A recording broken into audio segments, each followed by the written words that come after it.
అందరికీ నమస్కారం. ఇవాళ మనతో ప్రముఖ ఆధ్యాత్మికవేత్త జ్యోతిష్య వాస్తు పండితులు బ్రహ్మశ్రీ ఉమామహేశ్వర సిద్ధాంతి గారు మనతో ఉన్నారు. ఆగస్టు నెలలో ధనుసు రాశి వారికి ఎలాంటి ఫలితాలు ఉండబోతాయో వారి మాటలోనే విందాం. గురుగారు నమస్కారం. ఆయుష్మాన్ భవ. గురుగారు, ఆగస్టు నెలలో ధనుసు రాశి వారికి ఎలాంటి ఫలితాలు ఉండబోతున్నాయి? ఈ క్రోధినామ సంవత్సరంలోని ధనుసు రాశి వారి యొక్క ఫలితముల్ని మనం ఆస్వాదిద్దాం. ఆగస్టు 2వ తారీఖు నుంచి మనం తీసుకుందాం. ఆరుద్ర నక్షత్రంతో స్టార్ట్ అయింది. ఆరుద్ర నక్షత్రానికి అధిపతి ఎవరు? రాహు అధిపతి. ఆరుద్ర నక్షత్రం 2వ తారీఖు నాడు ఉంది. అలాగే హర్షణ యోగం. చాలా బాగా చెప్పవయ్యా, నువ్వు చెప్పింది చాలా బాగుంది సుమా అబ్బాయి, ఇంకేముంది, నువ్వు అన్నీ నిజాలే చెప్తావు అని అంటారు. మోకం మీద పక్కకెళ్ళి పెచ్చనా కొడుకు ఏం చెప్పాడు, సరిగ్గా చెప్పలేదు అని చేత్కరించుకుంటారు. అటువంటి ఫలితాలు ఎందువల్ల ఇటువంటి ఫలితములు వస్తున్నది? వృషభ రాశి యందు గురునితో కలిపి కుజుడు ఉన్నాడు. పాదదృష్టితోటి ధనుసు రాశిని చూస్తున్నాడు. ధనుసు రాశిలో ఏ గ్రహం ఉంది? ఏ గ్రహము లేదు. ధనుసు రాశి మీద దృష్టి కుజునిది ఉంది. కుజ దృష్టి ఉందంటే ధరణీ గర్భుడు కుజుడు, ధరణీపుత్రుడు కాబట్టి ధనాన్ని సమకూర్ప చేసి ఇల్లునో స్థలాన్నో కొనిపించాలి అంటారు. ఇక్కడ అది కాదు. ఇక్కడ ఉన్న ధనానికి నష్టం వచ్చే పరిస్థితి కలుగుతుంది ఇక్కడ ఈ యొక్క శ్రావణ మాసంలో. ఈ శ్రావణ మాస విధానములో ఇక చంద్ర దృష్టి కూడా ఉంది. ఇప్పుడు 2వ తారీఖు నాడు శ్రావణ మాసం బహుళ చతుర్దశి. శ్రావణ మాసం రాలేదు ఇంకా 2వ తారీఖు నాడుకి. బహుళ చతుర్దశి అంటే అమావాస్య. అమావాస్య వెళ్ళిన తర్వాత శ్రావణ మాసం. ఇంతవరకు కూడా కొద్ది ఇబ్బందికరమైన స్థితులు ఈ 2 రోజులు పొందడం జరుగుతుంది. పౌర్ణమి వచ్చిన తర్వాత కొద్దిగా ఉపయోగకరమైన పరిస్థితి ఉందా అంటే, అమావాస్య వెళ్ళిన మరుసటి రోజు నాడు చంద్రబింబం ఎంతవరకు ఉంది? లేదు. అంటే చంద్రదృష్టి కలిగి ఉన్నా కూడా ఉపయోగకరమైనది. అంటే ఒక వారం దినములు 2వ తారీఖు నుంచి 3వ తారీఖు, 4వ తారీఖు నుంచి వారం దినములు అంటే 11వ తారీఖు అంతవరకు కొంచెం ఇబ్బందికరమైన స్థితి ఈ యొక్క ధనుసు రాశి వారు పొందుతున్నారు. 11వ తారీఖు నుంచి ఏమవుతుంది అంటే చంద్రుడు వృద్ధి అయ్యాడు, మధ్యమ తత్వంగా వచ్చాడు, మధ్యమ చంద్రుడు అయ్యాడు. మధ్యమ చంద్రుడు అయిన తర్వాత ఉపయోగకరమైన ఏర్పాట్లు, అనుకోని విధంగా అనుకోని స్నేహితులు కలవడము, కొత్తగా స్నేహాలు జరగడము, ఆ స్నేహాల వలన అనేక రకమైనటువంటి ఆలోచనలు కలగడము, ఆయా ఆలోచనల వలన వ్యాపారానికి సంబంధించిందా, ఉద్యోగానికి సంబంధించిందా అనే పరిస్థితి తెచ్చుకోవడము, ఆ తెచ్చుకున్న దాంతో ఆచరణలో పెట్టడము, ఆచరించిన దాన్ని పదిలంగా అనుకున్న విధంగా జరగడం. ఎప్పుడైతే పదిలంగా అనుకున్నది జరిగిందో మంచి జరుగుతుంది కదా, నష్టం జరగదు కదా, ఎంతో కొంత మిగులుతుంది. 1,00,000 రూపాయలు రాలేదండి, పోనీ 10,000 వచ్చినాయి, అది రాకపోతే ఏమీ లేదు. అటువంటి స్థితిగతుల్లో ఈ యొక్క రాశివారు ఉన్నారు. అయితే గతంలో ఈ రాశివారి గురించి, ధనుసు రాశి వారి గురించి ఎక్కడా కూడా నష్టదాయకమైన స్థితి కలగలేదు, ఎక్కడా కలగలేదు. జాన్యువారి నెల కాడి నుంచి అంతకు ముందు నుంచి యోగదాయకమైన స్థితిగతులే పొందుతూ వచ్చారు, ఎక్కడా నష్టం జరగలేదు. అయితే ఇప్పుడు శ్రావణ మాసంలోకి వచ్చేసరికి కొద్దిగా ఇబ్బందికరమైన స్థితిని పొందుతున్నారు. అయితే ఇది ఎంతకాలం పొందారు? ఒక్క వారం రోజులు మాత్రమే పొందారు. వారం తర్వాత శుభదాయకమైన ఫలితంలో అనుకున్నది అనుకున్నట్టుగా సాధించగలుగుతున్నారు.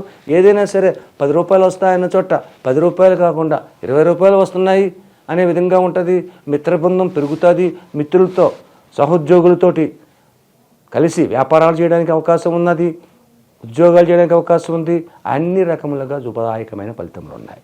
ఎందుకంటే అష్టమ కుజుడు వల్ల కొద్దిగా ఇబ్బందికరమైన స్థితి ఎప్పుడు దాకా ఉంది?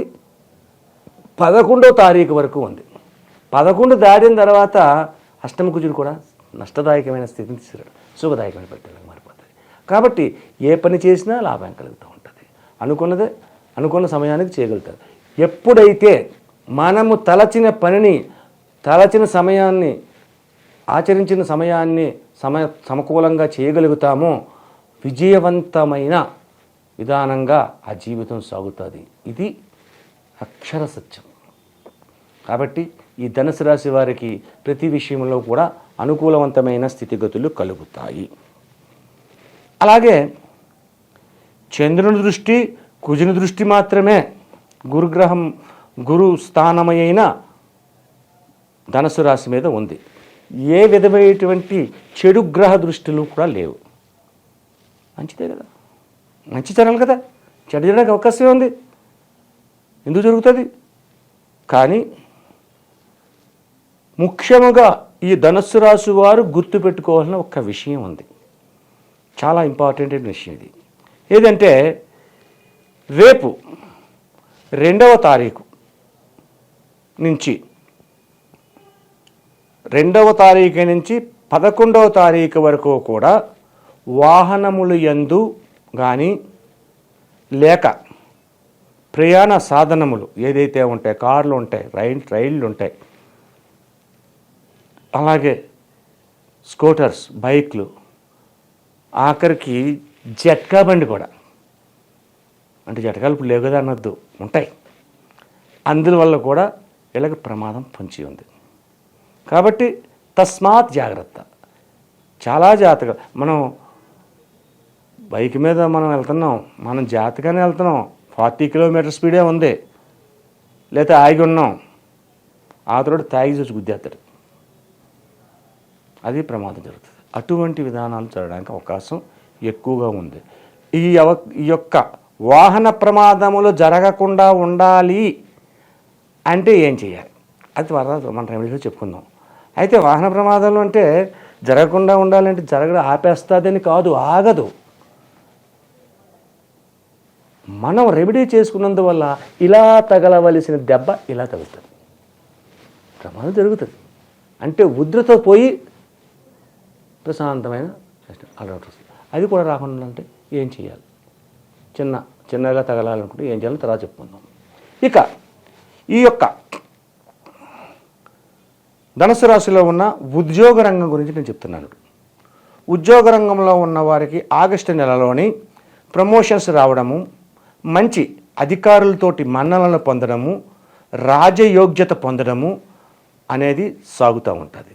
అలాగే విద్యార్థులకు కూడా ఉన్నతమైన స్థానాన్ని చేరుకోవడము, అత్యధికమైన శుభదాయకమైన ఫలితములను చవి చూడడం అనేది జరుగుతూ ఉంటాయి.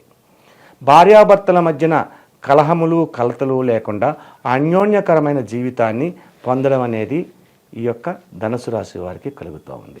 అన్నింటా శుభదాయకమైన ఫలితములు ధనుసు రాశి వారు పొందుతున్నారు. కానీ మొదటి 11 రోజుల వరకు కూడా కొన్ని ఇబ్బందికరమైన స్థితిగతులు పొందడం అనేది వస్తుంది. కాబట్టి పొందకుండా ఉండడానికి మనం తగు జాగ్రత్తలు తీసుకోవాలి. ఇది మీనరాశి వారి యొక్క జాతక ఫలితం. ఆగస్టు నెలలో ధనుసు రాశి వారు ఎటువంటి పరిహారాలు చేసుకుంటే వీళ్ళకి శుభ ఫలితాలు ఉంటాయి అంటారు? చాలా చక్కని ప్రశ్న వేశావు. అంటే ఈ యొక్క రాశి వారికి వాహన ప్రమాదములు ఉన్నది అని చెప్పాను. 11వ తారీఖు వరకు, 1వ తారీఖుని చూసుకోండి, 2వ తారీఖు ఎందుకు, 2వ తారీఖు నుంచి నేను చెప్పడం 1వ తారీఖు నుంచి చూసుకుందాం, ఓ రోజు ముందే.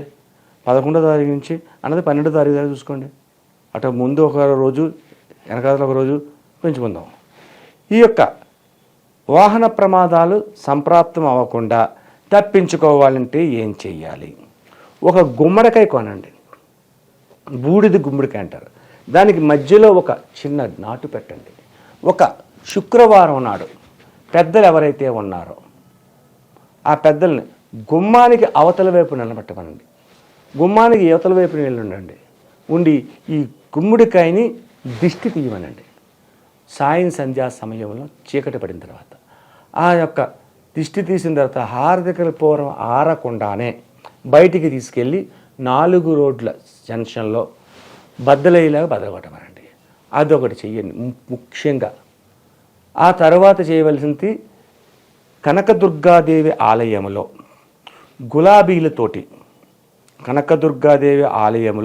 గులాబీలతోటి ఒక ఆరావళి అనే కుంకుమతోటి గులాబీలు కొబ్బరికాయ పట్టుకెళ్ళి అక్కడ అష్టోత్తర కుంకుమ పూజ చేయమనండి.